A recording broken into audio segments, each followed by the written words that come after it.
예, 부산 서구 동구 출신 곽규택입니다. 오늘 서울 고등법원장님과 수원 고등법원장님을 비롯한 기관 증인 여러분들 국정감사 받으시느라고 수고가 많으십니다. 중앙지방법원장님께 묻도록 하겠습니다. 법원장님, 예전부터 검사는 불러서 괴롭히고 판사는 미뤄서 괴롭힌다 이런 말씀 들어보셨죠?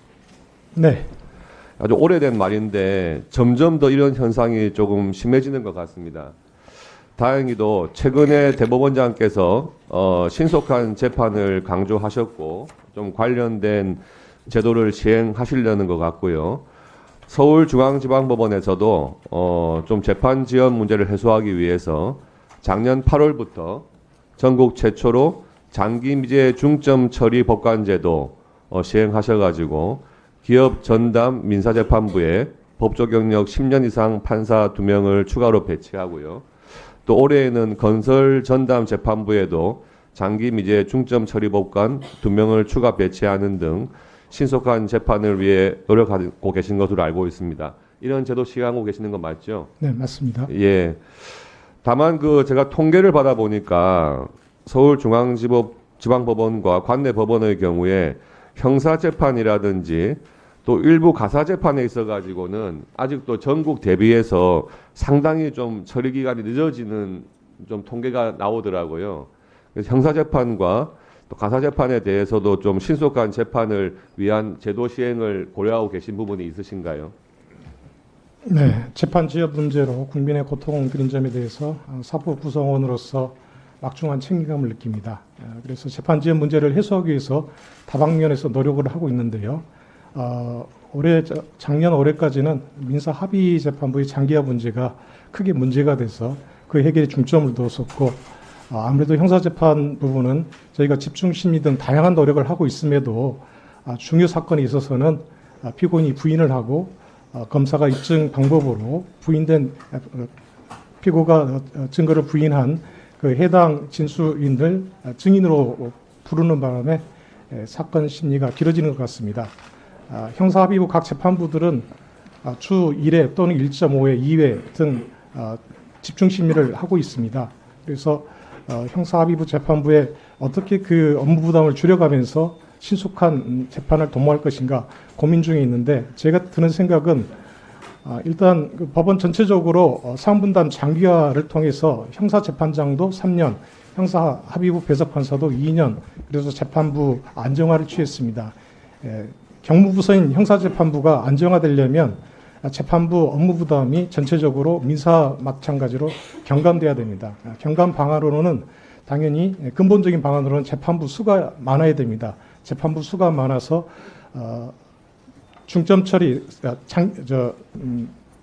적시 처리 중요 사건들, 그리고 구속 사건들, 신속히 처리해야 될 사건들을 여러 재판부에 고르게 분산시켜서 그 재판부들이 형사소송법이 말하는 연일 개정 또는 주 1회 개정 이상의 그 집중 심리가 가능하도록 해야 합니다. 그러려면 법관 증언이 절실히 필요하다고 생각합니다. 예, 알겠습니다. 예. 그 관련해서 지금 말씀하신 부분과도 관련이 있습니다만은 중요 정치인들에 대한 재판 지연을 문제 삼지 않을 수가 없습니다. 이재명 대표 재판의 경우에 서울중앙지방법원에서 이 공직선거법 위반 사건의 경우에는 1년 안에 1심부터 3심까지 모든 재판을 끝내도록 지금 규정이 되어 있는데요. 1심 선고가 나는 데까지만 지금 2년 이상이 걸리는 상황입니다. 또 서울중앙지방법원에서 내달 25일에 선고를 앞두고 있는 위증교사 사건, 이런 경우에도 1심 선고가 나는데 지금 1년 이상 걸리고 있고요. 또 이재명 대표에 대한 대장동 위례신도시 이런 지금 그 사건의 재판의 경우에도 상당 기간 지연되고 있고, 그 재판 진행하는 상황을 보면 이재명 피고인이 무단으로 불출석해가지고 한 길이 넘어가는 경우들도 생기고 있습니다. 또 보겠습니다. 조국혁신당의 황운하 의원 같은 경우에 1심까지 선고되는데 3년 10개월이 걸렸습니다. 그래서 실형을 선고하면서도 법정 구속을 하지 않았어요. 그리고 조국혁신당의 조국 대표 같은 경우도 1심 선고까지 3년 2개월이 걸려가지고 1심 선고를 했고 항소심에서까지 모두 실형이 선고됐는데 법정 구속을 안 했습니다. 그러다 보니 국민들이 보시기에는 이게 중요 정치인이 되면은 재판도 마음대로 지연시킬 수가 있고 1심 항소심에서까지 실형이 선고가 됐는데 법정 구속이 되지 않는구나.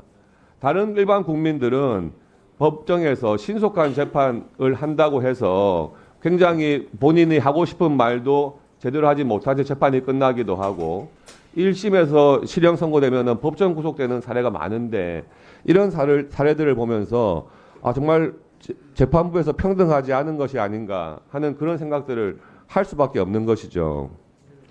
그리고 이렇게 재판이 지연되다 보니까 야당에서 뭐 법 왜곡죄니 하는 법안들을 발의해서 수사했던 검사들을 탄핵 소추하기도 하고 이런 법안들을 발의하기도 하고요. 수사기관에 대한 압박을 하고 있는 겁니다. 또 재판부에 대해서도 판사 선출제를 도입하겠다.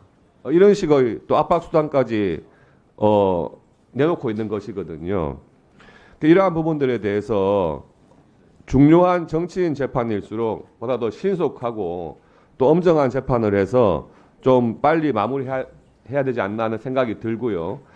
그리고 법원장님 말씀하신 것처럼 이 지금 중요 정치인에 대한 재판이 지연되는 사례에 대해서 야당에서는 그런 주장들을 합니다. 검찰에서 증인들을 너무 많이 신청해가지고 재판 지연시키고 있다 일부러 이렇게 이야기를 하는 경우가 있는데 완전히 국민들을 기망하는 거거든요.